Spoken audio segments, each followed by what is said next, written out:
अस्सलाम वालेकुम स्टूडेंट्स आज चैप्टर हम क्लास 9th का सेल साइकिल स्टार्ट करने जा रहे हैं। स्टूडेंट्स, सेल साइकिल दो लफ्ज़ों का मजमुआ है। पहले हम सेल को देख लेते हैं कि सेल क्या चीज़ है। सेल स्टूडेंट्स आपने चैप्टर के स्टार्ट में भी पढ़ा होगा कि ये क्या है, बेसिक यूनिट ऑफ लाइफ। ज़िंदगी की जो बुनियादी इकाई है उसको हम क्या कहते हैं, सेल कहते हैं। अब दो तरह के ऑर्गेनिज्म होते हैं, यूनिसेलुलर भी होते हैं और मल्टी सेलुलर भी होते हैं। अगर यूनिसेलुलर की बात करें तो उनमें एक सेल होता है, मल्टी सेलुलर की बात करें तो उसमें कितने होते हैं, एक से ज़्यादा, दो से ज़्यादा सेल्स उसमें होते हैं। अच्छा, अब क्या होता है कि इसको हमने लाइफ का या ज़िंदगी का बुनियादी इकाई क्यों कहा? इसलिए कहा कि यूनिसेलुलर जो होते हैं उन्होंने आगे अपनी नस्ल बढ़ानी है तो क्या डिवाइड करना है, सेल को ही डिवाइड करना है। मल्टी सेलुलर ऑर्गेनिजम्स हैं, उन्होंने अगर अपनी नस्ल रिप्रोडक्शन करनी है, आगे अपनी नस्ल बढ़ानी है तो किसकी डिवीजन होगी, सेल की ही डिवीजन होगी। इसलिए हम कहते हैं कि ये क्या है, लाइफ का बेसिक यूनिट है जिसको हम क्या कहते हैं, सेल कहते हैं। आगे वर्ड यूज़ हुआ है साइकिल। साइकिल का मतलब क्या है? साइकिल अगर एक पॉइंट से स्टार्ट होती है, दोबारा फिर उसी पॉइंट पर आके ख़त्म हो जाए, उसको हम क्या कहते हैं, वो क्या है, एक साइकिल है। बिल्कुल इसी तरह हमने क्या करना है कि जैसे सेल स्टार्ट होता है और कहाँ पे आके ख़त्म होता है, उस पूरे साइकिल को हम क्या कहते हैं, सेल साइकिल कहते हैं। मीन्स के सेल साइकिल में हमने सेल की डिवीजन का प्रोसेस को पढ़ना है। इस पूरे चैप्टर में हमने किसको स्टडी करना है, सेल की डिवीजन को स्टडी करना है। अगर सेल साइकिल में पूरे चैप्टर में हमने किसको स्टडी करना है, सेल की डिवीजन, कि सेल डिवाइड कैसे होता है, सेल का साइकिल कंप्लीट कैसे होता है। अगर हम इसकी डेफिनेशन की तरफ देखें तो डेफिनेशन क्या है, series of event in which when cell is produce, जब सेल क्या होता है, पैदा होता है, उस टाइम से लेकर कब तक, अनटिल इट कंप्लीट माइटोसिस, जब तक उसकी माइटोसिस कंप्लीट ना हो जाए। जब माइटोसिस कंप्लीट हो जाएगी फिर क्या करेगा, एक नया सेल पैदा करेगा, न्यू सेल प्रोड्यूस्ड होगा। स्टूडेंट्स, ये 4 पॉइंट्स हैं, इन चारों पॉइंट्स में हमारे पास ये सेल साइकिल की डेफिनेशन कंप्लीट होती है। ये क्या है, एक सीरीज़ है, मतलब स्टेप बाय स्टेप चलते हैं। मतलब आप एक छत पर जाना है तो आप क्या लगाते हो, सीढ़ी लगाते हो ना, तो उस सीढ़ी से स्टेप बाय स्टेप आप डायरेक्ट तो नहीं जा सकते, मतलब सीढ़ी लगा के फिर ऊपर जाते हो। इसी तरह cell cycle mean cell divide होगा तो वो एक सीरीज़ के, मतलब स्टेप बाय स्टेप आगे जाके फिर क्या होगा, सेल डिवाइड होगा। जब सेल पैदा होता है उस टाइम ये सेल साइकिल स्टार्ट हो जाएगा। कब तक रहेगा, जब तक नया सेल पैदा ना हो जाए, उस तरह का एक नया सेल पैदा ना हो जाए उस वक़्त। अब ये देखो, सेल पैदा हुआ, छोटा सा सेल है, ये साइकिल कंप्लीट होता रहा, ये फेजेस में से, सीरीज़ में से गुजरता रहा, फिर क्या होगा, फिर उसी तरह का क्या हो गए, 2 न्यू सेल्स पैदा हो जाएंगे, बिल्कुल उसी तरह। तो मीन्स के इधर आके क्या होगा, सेल साइकिल कंप्लीट हो गया। अब ये सेल आ रहा था, इस वजह से इसको हम क्या कहते हैं, सेल साइकिल। तो सेल साइकिल किसे कहते हैं, ऐसी सीरीज़ को जब सेल पैदा होता है उस टाइम से लेकर जब तक वो डिवाइड ना हो जाए उस वक्त तक उसको हम क्या कहते हैं, सेल साइकिल कहते हैं। अच्छा स्टूडेंट्स, इसमें 2 फेजेस होते हैं, एक होते हैं नॉन डिवाइडिंग फेज, एक होता है नॉन डिवाइडिंग फेज और एक होता है हमारे पास डिवाइडिंग फेज। ये 2 तरह के फेज होते हैं। नॉन डिवाइडिंग मीन्स के यहाँ पे सेल डिवाइड नहीं होगा, डिवाइडिंग फेज मीन्स के यहाँ पे सेल डिवाइड हो जाएगा। अच्छा, अगर यहाँ पे सेल डिवाइड नहीं होगा तो फिर सेल होगा क्या, इधर क्या करेगा, सेल की प्रिपरेशन होगी। क्या होगी, सेल की प्रिपरेशन होगी।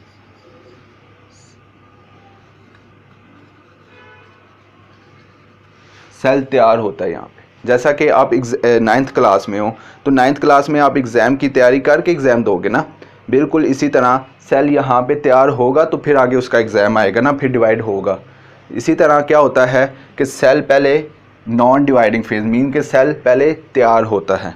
अब वो जिस फेज़ में तैयार होता है उस फेज़ को हम क्या कहते हैं, उस फेज़ को हम कहते हैं इंटरफेज़। मीन्स के इस फेज़ में क्या हो गया, इंटर हो गया। अब इंटरफेज़ के भी आगे क्या हैं, सब फेजेस हैं। पहला फेज़ क्या आता है, G1 फेज़,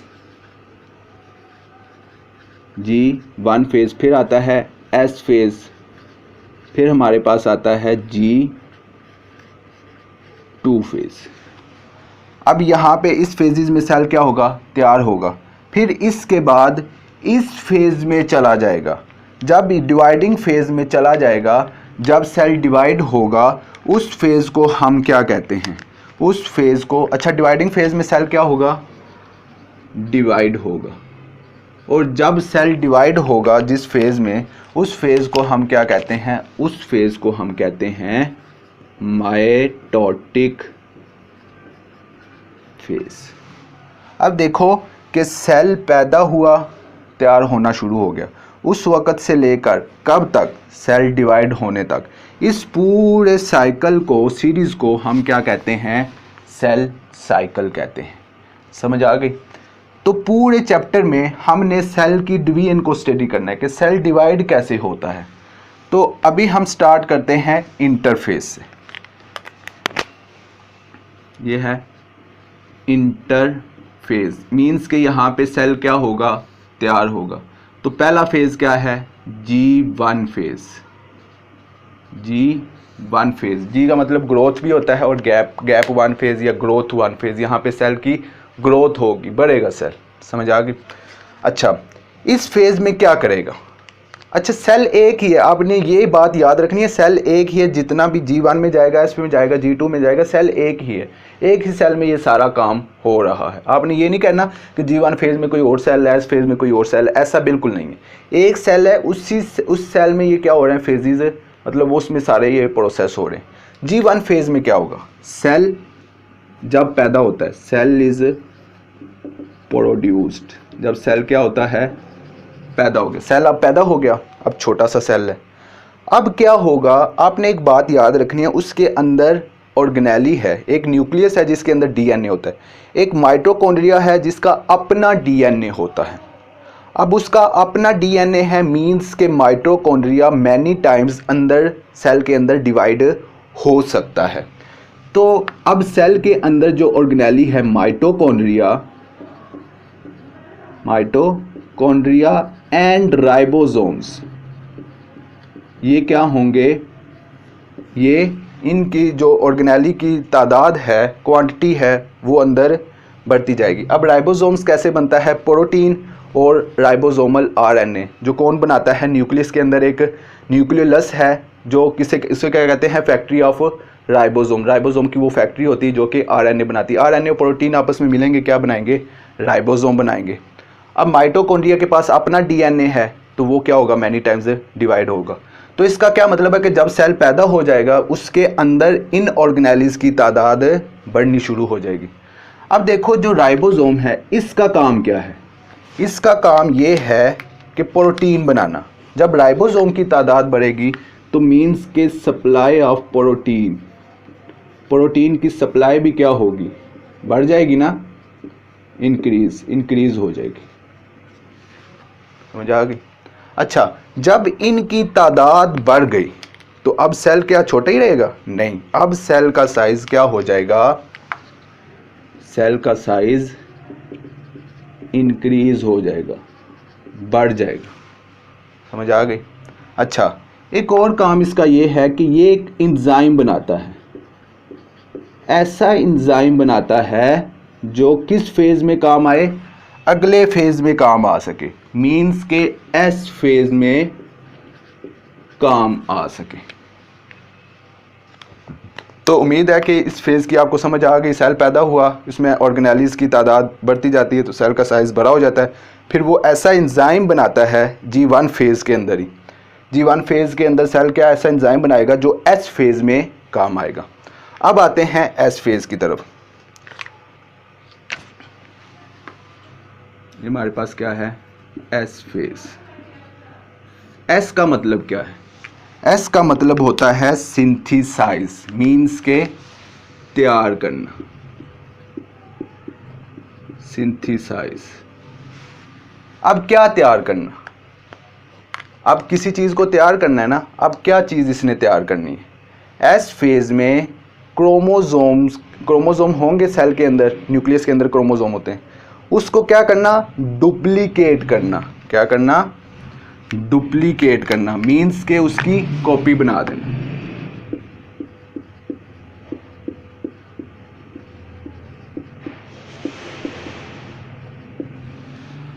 डुप्लीकेट मीन्स के उसकी कॉपी बना देना।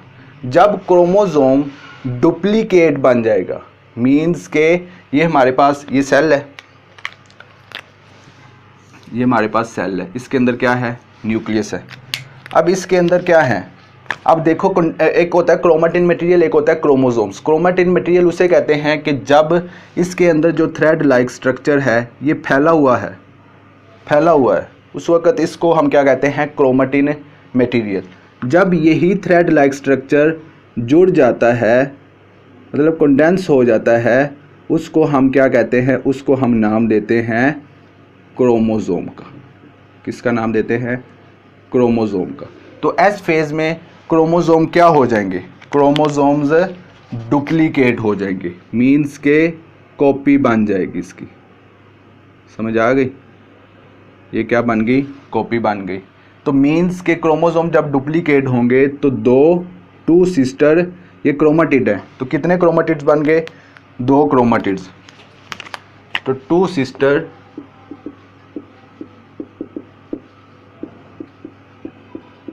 क्रोमेटिड्स बन जाएंगे। अब देखो एस फेज में क्रोमोसोम को कौन डुप्लीकेट करवा रहा है? जो G1 में G1 फेज में सेल ने जो एंजाइम तैयार करवाया था, वो क्रोमोसोम को क्या करवा रहा है, डुप्लीकेट करवा रहा है, उसकी कॉपी बना रहा है। और क्या बना रहा है, 2 सिस्टर क्रोमेटिड्स पैदा कर रहा है। एस फेज में सिर्फ इतना, ये सिंथेसाइज करेगा, बनाएगा। आगे हमारे पास आता है G2 फेज।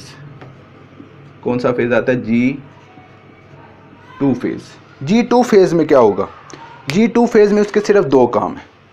एक है इसने प्रोटीन बनानी, प्रोटीन किसके लिए बनानी, अगले फेज के लिए। और अगला फेज कौन सा है, माइटोटिक फेज। तो G2 फेज में सेल क्या करेगा, ऐसी प्रोटीन बनाएगा जो किस फेज में काम आएगी, माइटोटिक फेज में काम आएगी।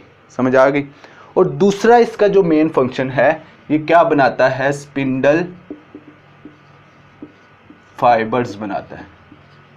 क्या बनाता है, स्पिंडल फाइबर्स। आपने सेंट्रियोल्स में पढ़ा होगा कि सेंट्रियोल्स में क्या होते हैं, स्पिंडल फाइबर्स होते हैं। और स्पिंडल फाइबर्स किसे कहते हैं, स्पिंडल फाइबर्स ऐसी प्रोटीन बनाते हैं जो क्रोमोसोम को इक्वली डिवाइड करते हैं पेरेंट सेल से डॉटर सेल में। समझ आ गई? ये देखो कॉपीज बन गई है ना। अब इस कॉपी को अगले सेल में कौन लेके जाएगा, अगले सेल में यही स्पिंडल फाइबर लेके जाएगा। इसलिए हम कहते हैं कि स्पिंडल फाइबर ऐसी प्रोटीन बनाता है जो पेरेंट सेल से डॉटर सेल में इक्वली नंबर ऑफ क्रोमोसोम करवाता है। अगर फ़र्ज़ करो पेरेंट सेल में 10 नंबर ऑफ क्रोमोसोम है, तो ये डॉटर सेल में भी 10 नंबर ऑफ क्रोमोसोम होंगे। वो कौन करवाएगा, वो स्पिंडल फाइबर करवाएगा। और स्पिंडल फाइबर किस फेज़ में बन रहा है, G2 फेज़ में बन रहा है। इसके बाद हमारे पास आती है माइटोटिक फेज, मीन्स के डिवाइडिंग फेज। इस फेज में क्या होता है, इस फेज में सिंपली क्या होता है, सेल डिवाइड हो जाता है, सेल तकसीम हो जाता है। जब इस फेज में इंटर हो गया तो सेल क्या हो जाएगा, माइटोसिस होगी तो सेल क्या हो जाएगा, डिवाइड हो जाएगा। हमने पूरे चैप्टर में आगे इसी को डिवाइड करना है कि सेल डिवाइड कैसे होता है। माइटोसिस भी पढ़ेंगे, मियोसिस भी पढ़ेंगे, ये अगले आगे हम जाके पढ़ेंगे। लेकिन आपको पता होना चाहिए कि सेल प्रिपेयर कैसे होता है। सेल पैदा हुआ, फिर ऑर्गेनेलिस की तादाद बढ़ी, सेल का साइज़ बड़ा हो गया, वो एंजाइम बनाया एस फेज़ के लिए, एस फेज़ में क्रोमोसोम्स डबल हुए, और G2 में वो ऐसी प्रोटीन बनाता है जो माइटोटिक फेज़ में काम आएगी, और स्पिंडल फाइबर्स बनाता है, और माइटोटिक फेज़ में सेल डिवाइड हो जाता है। समझ आ गई। अच्छा, एक और फेज़ है जिसको हम कहते हैं G0 phase. G0 phase means कि यहाँ पे ग्रोथ नहीं होगी। कुछ सेल्स ऐसे होते हैं जो टेम्परेरी मतलब आर्जी तौर पर या पक्के ही किस फेज़ में चले जाते हैं, G0 फेज़ में चले जाते हैं। अब G0 फेज़ में किस फेज़ के बाद जाएंगे, G0 फेज़ में G1 phase, after G1 phase. अगर G1 फेज़ के बाद G0 फेज़ में पक्के चले जाएं फिर सेल डिवाइड नहीं होगा। क्यों नहीं होगा, क्योंकि G2 के बाद आता है ना माइटोटिक फेज़, और S फेज़ के बाद G2 आता है। अगर G1 के बाद G0 में चले गए तो S फेज़ में तो नहीं जाएंगे। समझ आ गई। अगर जो पक्के चले गए, अब जो पक्के चले जाते हैं परमानेंटली, परमानेंटली चले जाते हैं, उनको वो कौन से सेल्स होते हैं, वो होते हैं नर्व सेल्स, मींस के न्यूरॉन्स। जो हमारा दिमाग है ये भी न्यूरॉन से, सेंसरी इंटरमोटर न्यूरॉन से बना हुआ है। ये जो हमारी नर्व्स है जो मैसेज लेके जाती हैं, ये भी न्यूरॉन्स है, नर्व सेल से मिलकर बनी हुई। ये इनके ऐसे सेल्स होते हैं जो परमानेंटली इस फेज़ में चले जाते हैं, वो आगे माइटोटिक फेज़ में नहीं जाते, मतलब इनडेफिनिट पीरियड में वो G0 फेज़ में चले जाते हैं। इसी तरह हमारे पास कुछ सेल्स ऐसे होते हैं जो सेमी परमानेंटली मतलब आधे मीन्स के ये आर्जी तौर पर इस फेज़ में जाएंगे। अब वो कौन से सेल्स हैं जो आर्जी तौर पे इस फेज़ में जाएंगे, वो हैं किडनी सेल्स, और कौन से हैं, लीवर सेल्स। किडनी के सेल्स और लीवर के सेल्स आर्जी तौर पर इस फेज़ में जाएंगे, फिर किस फेज़ में चले जाएंगे, एस फेज़। मीन्स के ये इनका क्या है, मेहमान खाना है। किन सेल्स के लिए, किडनी सेल्स और लीवर सेल्स के लिए। ये इधर आराम करेंगे, फिर जब आगे मूड हुआ तो फिर एस फेज़ में चले जाएंगे। और कुछ सेल्स ऐसे होते हैं जो G0 फेज़ में जाते ही नहीं हैं, G0 फेज़ में जाते ही नहीं हैं। अब वो कौन से हैं, एपिथेलियल सेल्स। कौन से सेल्स हैं, एपिथेलियल सेल्स। ये इस फेज़ में जाते ही नहीं है, वो G1 से डायरेक्ट किस में चले जाते हैं, एस फेज़ में, फिर एस फेज़ में G2 से, और G2 से आगे माइटोटिक फेज़ में। तो मीन्स के एपिथेलियल सेल्स G0 फेज़ में नहीं जाते। तो G0 फेज़ किसे कहते हैं, ऐसे फेज़ को जिसमें कुछ सेल्स परमानेंटली पक्के चले जाते हैं, वो सेल डिवाइड आगे नहीं होते, और कुछ आर्जी तौर पर जाते हैं, फिर वो दोबारा किस फेज़ में आ जाते हैं, एस फेज़ में, एस फेज़ के बाद G2 में, और G2 के बाद किस फेज़ में, माइटोटिक फेज़ में। अब देखो स्टूडेंट्स, सेल पैदा हुआ उस टाइम से लेकर कब तक, जब सेल डिवाइड हुआ, ये एक सीरीज़ चलती आ रही है। इसी सीरीज़ को हम क्या कहते हैं, सेल साइकिल कहते हैं। स्टूडेंट्स, उम्मीद है कि आपको इस टॉपिक की समझ आ गई होगी। फिर भी अगर आपका कोई क्वेश्चन है तो आप पूछ सकते हैं। अच्छा, एक और पॉइंट है कि जो इंटरफेज़ है, इंटरफेज़ जो है ये 90% मीन्स के नॉन डिवाइडिंग फेज़, ये कितना टाइम लेता है, 90% ये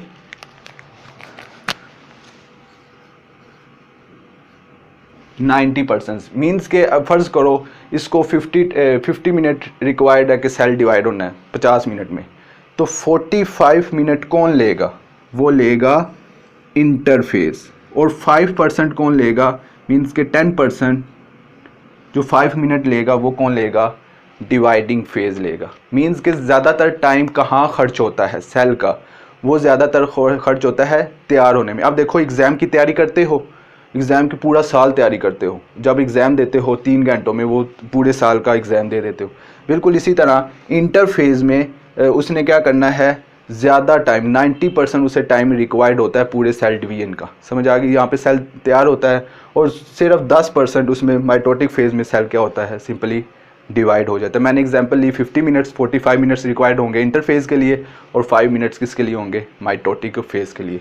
उम्मीद है स्टूडेंट्स आपको इस टॉपिक की समझ आ गई होगी। फिर भी अगर आपका कोई क्वेश्चन है तो कमेंट सेक्शन में पूछ सकते हैं। आप मुझे इजाज़त दीजिए। अल्लाह हाफिज़, अपना ख्याल रखना।